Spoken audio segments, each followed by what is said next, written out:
Here we go then. Anderson on the inside. Keys, McConnell, Brooks and Rimmer. Well, McConnell's gone backwards a bit. Brooks seems to have got him, and now McConnell picks up a gear, comes alongside. Nicely done. Alex Keys doing well as well. Keys goes straight to the Joker. Brooks has gone with him, and I think Rimmer went too. So on the inside of the standard lap, Scott Anderson and Fraser McConnell. So Fraser McConnell, who won Q1, is in right behind Scott Anderson. Anderson runs wide. Anderson runs wide as they head up over the jump, so he lost a lot of time there. McConnell's going to try and get off the blue groove. You have to tuck back in, or else it's going to get real slippery into those barriers.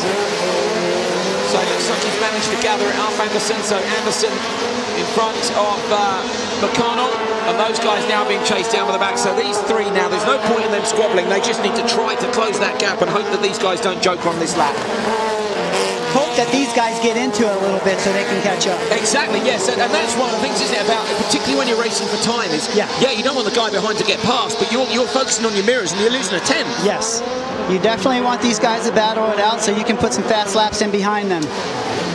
So it looks like he's gapped McConnell just a bit. Anderson, loud, these cars are really loud, out on over the paint at COTA, down in front of the massive Formula 1 grandstands here. We've seen an overtaking move there, we know it's on, but only if you tee it up at the previous corner. Yeah, you're going to have to get aggressive on the hairpin to get any kind of passing done after that long straight.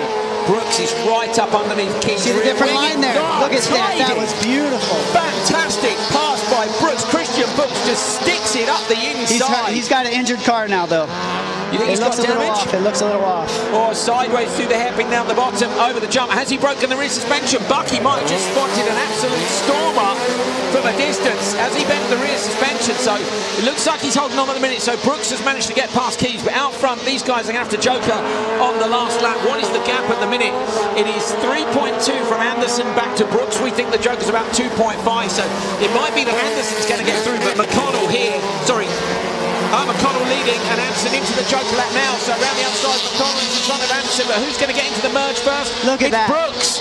Brooks gets it, so if it hadn't been for Brooks that pass, must be okay, yeah, he's fine. Oh, he's sideways though, Brooks runs wide. Brooks runs wide.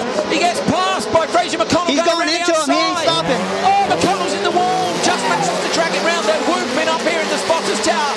5 cars, nose to tail as they come down towards the finish. Look at this. Oh, he has a look up the inside as he got broken rear suspension, I think, is it?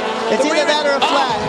Wow, so car moving around like mad, but this one goes the way of Keys over the line from Brooks and Anderson, and wow, that was close. That was beautiful. Hey, I gotta hand it up there to Brooks. Hat off to Brooks right there. Amazing driving. You can see the rear left button from our position. Right after contact, I could see it. The car was just kicked sideways. Great spot, Bucky Lasek. See? Yeah. Oh man, someone get this guy on a supercar again. Yeah, there we go.